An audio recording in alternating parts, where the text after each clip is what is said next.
할렐루야. 주님께서 우리의 모든 죄악을 지시고 십자가에 죽으셨다가 3일 만에 부활하셨습니다. 주님께서 다시 사셨습니다. 예수님께서 십자가에 돌아가신 그 예루살렘 성으로부터 400리가 넘는 그런 길을 계속해서 예수님을 따라온 여인들이 있었습니다. 그들은 갈릴리에서 출발해서 막달라 마리아와 몇 명의 그 여인들이 주님을 계속 쫓아서 주님께서 십자가에 돌아가시는 그 현장까지 주님을 따랐고, 그리고 주님께서 십자가에 돌아가셔서 장례하는 그곳에도 따라갔다가 그 이튿날은 안식이 되어서 그 무덤으로 갈 수가 없기 때문에 안식일 하루를 지나고 그 안식일 이후 첫날 지금의 주일 새벽에 예수님께서 묻혀있는 무덤으로 달려갑니다. 이 여인들이 예수님의 부활을 믿고 간 것이 아니라 예수님의 시체에다가 그 향품을 발라드리려고 그 향품을 가지고 쫓아갔습니다. 그런데 그 무덤에 도달해서 무덤 앞에 섰는데 큰 지진이 나면서 무덤 문을 막아 놓았던 큰 그 돌이 굴러가고, 그리고 그 무덤 안을 들여다보니까 그 무덤 안이 비어 있었습니다. 아멘. 그래서 그 이스라엘 옆에 있는 이집트는 큰 무덤을 가지고 장사를 합니다. 그 피라미드가 뭐냐면 그 옛날 왕들 무덤이에요. 그러나 우리 주님의 무덤은 비어 있습니다. 그래서 저도 가면은 한번 확인을 해보려고 해요. 비어 있는지 어떤지. 틀림없이 비어 있을 것입니다. 그래서 이 빈 무덤이, 비어 있는 무덤이 주님의 부활을 증거합니다. 그래서 그 여인들이 무덤 안을 들여다보고 있을 때에 6절에 보면은 천사들이 그가 여기 계시지 않고 여기에서 찾지 말라는 거예요. 그가 말씀하시던 대로 살아나셨느니라. 주님께서 생전에 수차례 죽었다가 3일 만에 부활하겠다는 그 말씀대로 살아나셨다는 거예요. 오늘 또 찬양했지 않습니까?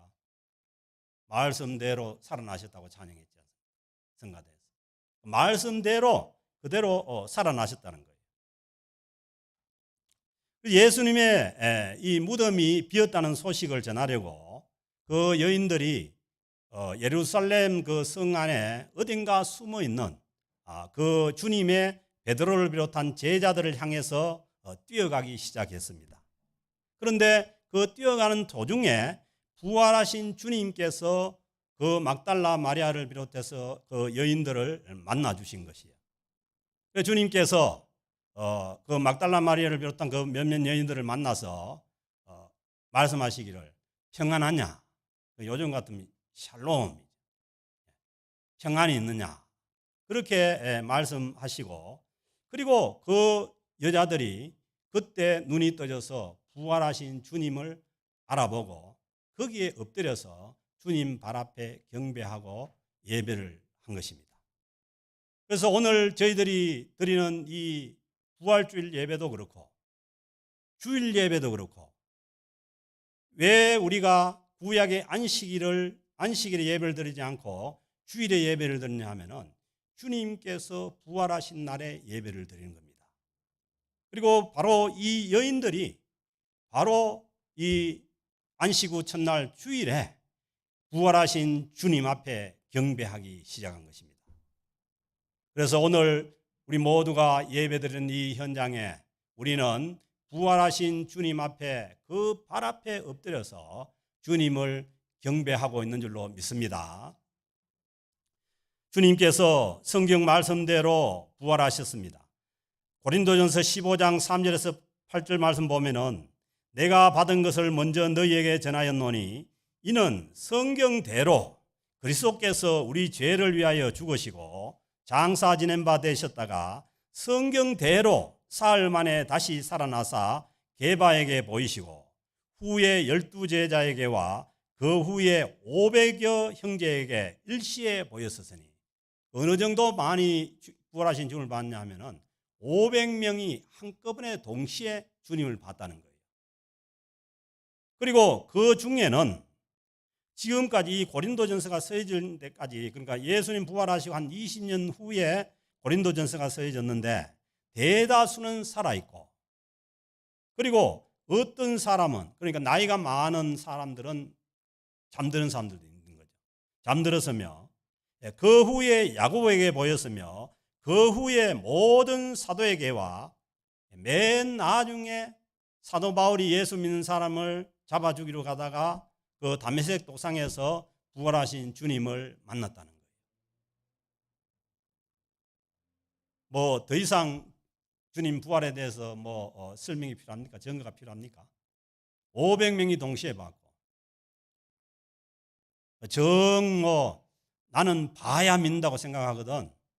그 사도 바울처럼 그냥 한번 거꾸로져 가지고 주님을 한번 만나면 좋겠네. 근데 500명, 500, 여기 나온 사람도 한 513명 이상 사람들이 주님의 부활하신 주님을 만났고, 그 당시에 고린도전서까지 써질 때 살아 있었다는 거예요. 대다수가.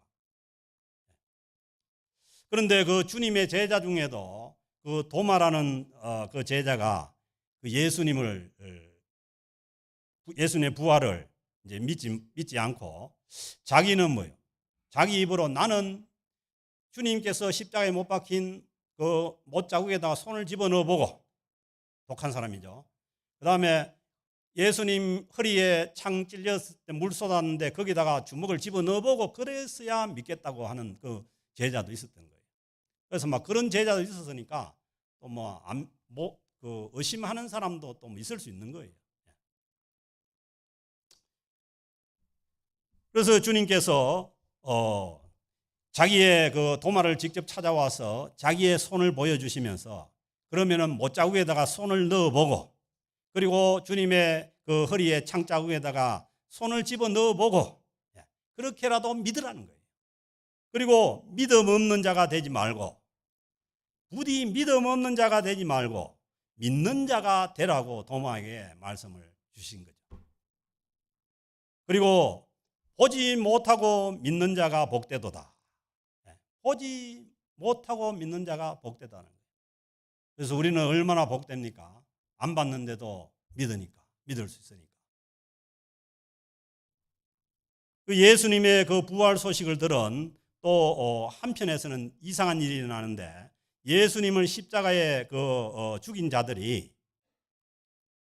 이제 예수님 무덤이 비었다는 것을 알고서, 그 소식을 듣고서 그 일을 숨기기 위해서 그 경비병들에게 그때나 지금이나 돈 주면 되나 봐요.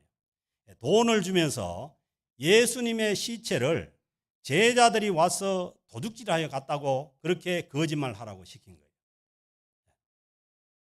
그래서 이제 그 얘기가 계속해서 예루살렘 성에 퍼지고, 오늘날 또 예수님의 시체가 도둑 맞았다는 그런 설이 이제 있는 거죠.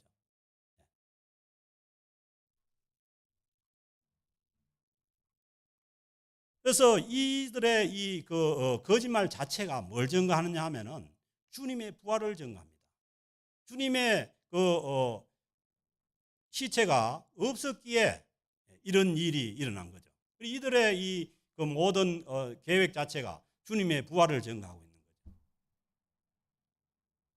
그래서 주님의 부활을 부정을 하려면은 주님의 시체를 찾아와 버리면 끝납니다.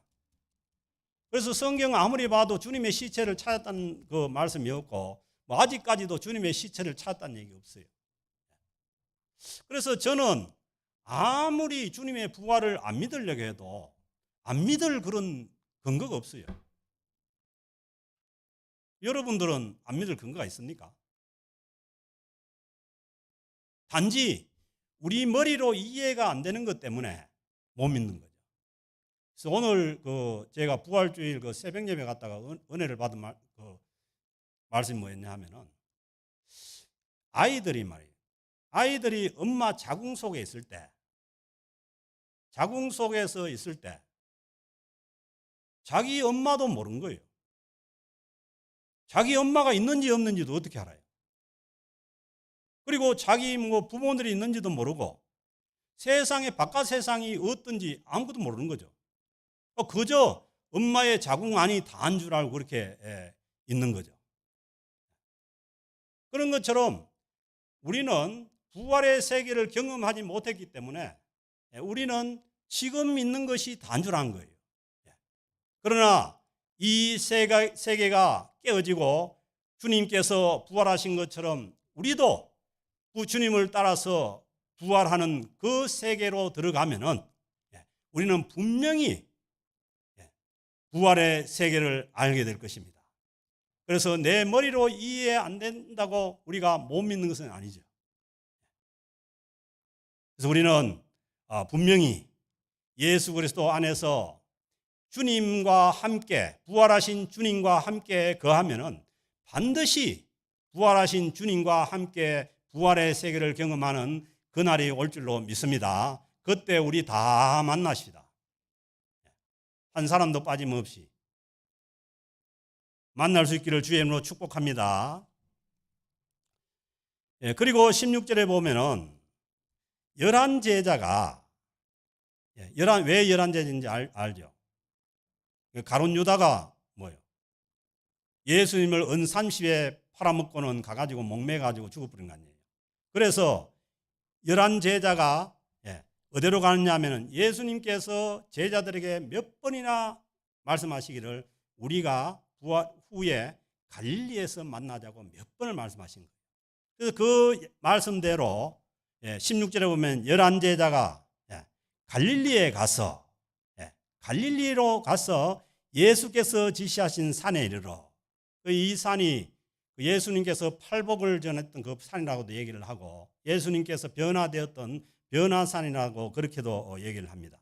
거기에서 주님을, 부활하신 주님을 만나서 뵙고 경배하나, 그 11명의 제자들이 주님 앞에 세워서, 부활하신 주님 앞에 세워놓고 경배를 한 거죠. 그런데 보세요, 아직도 의심하는 사람들이 있더라. 예수님, 부활하신 주님이 제자들 앞에 떡 서 있어도 그래도 의심한 자가 있었다는 거예요. 그 제자들 중에. 그러니까 이거는 의심은 병입니다, 병. 그렇다고 해가지고 의심한다고 천당 못 가는 건 아니지만 의심 결코 좋은 게 아닙니다. 의심하는 사람들이 그때까지도 있었다는 거예요. 그 18절에 보니까 예수께서 나와 말씀하여 이르시되, 그 제자들을 부활하셔서 제자들을 갈릴리에서 만나고 난 다음에 주님께서 갈릴리에서 다시 시작하고 싶었던 거예요. 왜냐하면은 예수님의 제자들이 예수님 십자가에 못 박일 때 다 도망가 버리고 어디 숨어 버리고 했잖아요. 그러니까 그 예루살렘에서, 그 실패가 있었던 예루살렘에서 시작하는 것이 아니라 다시 갈릴리로 와서, 그 갈릴리에서 다 제자들을 불렀잖아요. 베드로도 부르고 요한도 부르고, 거기에서 주님 부활 후에 다시 시작하기를 원했던 거죠. 그러시면서 주님께서 뭘 하시느냐? 18절에 보니까 예수께서 나와 말씀하여 이르시되 하늘과 땅의 권세를 내게 주셨으니. 아멘. 이거 잘못 해가지고 어떤 사람들은 하늘과 땅의 권세를 자기가 받았다 그래, 내게 줬다 그래. 여기 분명히 뭐냐면 하늘과 권세를 누가 가졌다고요? 부활하신 주님께서 하늘과 땅의 모든 권세를 가지세요. 아멘.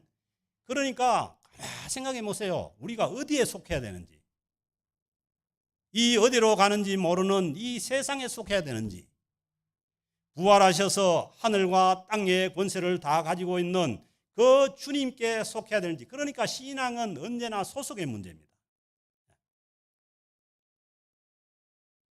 그 하늘과 땅의 모든 권세를 가진 주님께서 그 이제 실패의 자리를 경험하고 돌아온 그 제자들에게 주님께서 말씀하시기를 19절에 보면 그러므로 너희는 가서 모든 민족을 제자로 삼아. 예수님의 비전이 이 정도입니다.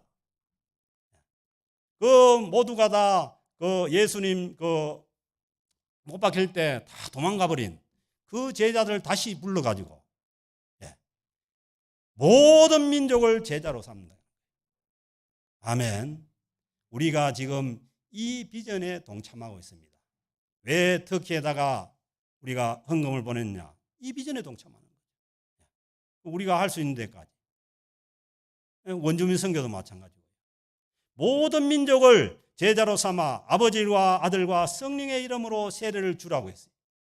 그래서 오늘 또 우리가 세례식을 갖는 거죠. 불행하게도 이제 세례자가 없어서 오늘 입교만 하는데 이 세례는 계속해서 주님의 명령에 따라서 계속되어져야 하는 것이죠. 여러분 다음에는 여러분 전도에서 세례 받을 사람 있어야 됩니다. 저도 반성을 많이 하고 그래서 이 일은 교회가 있는 한 계속되어져야 되는 거예요.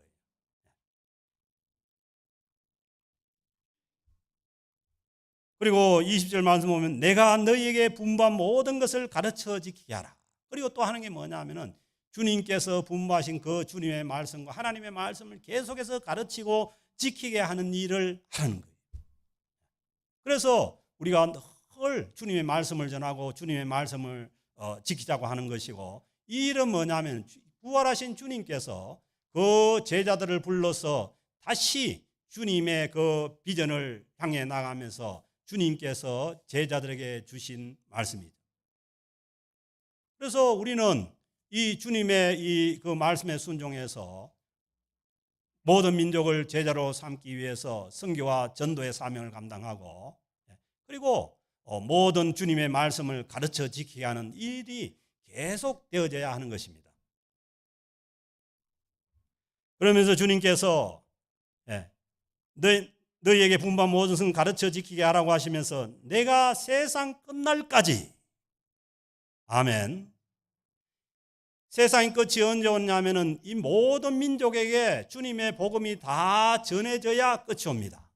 그러니까 그 끝이 올 때까지 우리는 계속해서 주님의 복음을 전하고 그리고 주님의 말씀을 지키고 그렇게 갈 때에 세상 끝날까지 너희와 항상 함께 있으리라.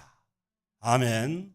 부활하신 주님께서 성령님으로 오셔서 세상 끝날까지 항상 우리와 함께 있다는 이 약속을 주십니다. 그래서 이 마태복음은 처음에도 임마누엘이고 예수님 태어나셨을 때 뭐예요? 임마누엘은 뭐예요? 하나님이 우리와 함께 하신다는 얘기예요. 그러니까 마태복음 끝장도 뭐예요? 세상 끝날까지 부활하신 주님이 우리와 함께 하신다는 것이 이게 뭐냐? 마태복음 말씀의 주제라는 거예요.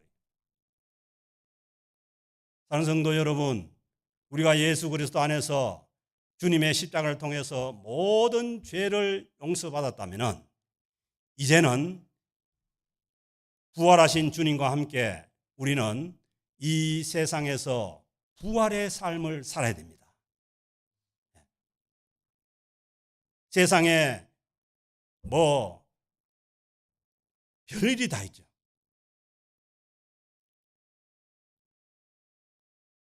우리를 힘들게 하고 어렵게 하고 쓰러뜨리고 넘어뜨리고 별일이 다 있어요. 별병도 다 있어요. 그렇지만은 우리는 쓰러져도 주님과 함께, 일어서도 주님과 함께, 부활하신 주님과 함께 우리의 삶의 현장이 어떻든 간에 그 현장 가운데 주님께서 부활하신 주님께서 우리와 함께 하심을 믿고 부활하신 주님과 함께 가는 것이 하물며 주님의 교회는 어떻습니까? 주님의 교회 교회 안에도 뭐 별일이 또 있을 수 있어요. 그러나 우리는 뭐 그 사이를 부활하신 주님과 함께, 그래서 주님께서 말씀하시기를 누구든지 나를 따라오려거든 자기를 부인하고 자기 십자가를 지고 나를 따를 것이니라.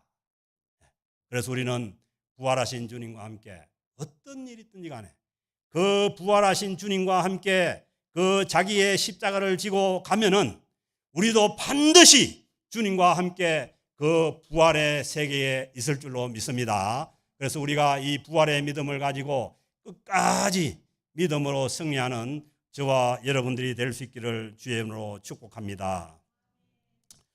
하나님 아버지 감사합니다. 이 세상에 어둠과 사망과 죽음의 권세가 지배하지만은 주님께서 부활하셔서 그 모든 권세를 깨쳐 주심을 감사합니다. 하나님, 우리 주님의 부활하신 주님과 함께 이 세상을 살면서 끝까지 주님의 그 부활의 세계를 향해서 나아가는 거룩한 하나님의 백성들 다 되게 하여 주옵소서. 그래서 모두가 다 믿음으로 승리하여 주님의 부활의 세계로 들어가는 놀라운 하나님의 역사가 있게 하여 주시기를 간절히 바라고 원하오며 모든 말씀 우리 주 예수 그리스도의 이름으로 기도드립니다. 아멘.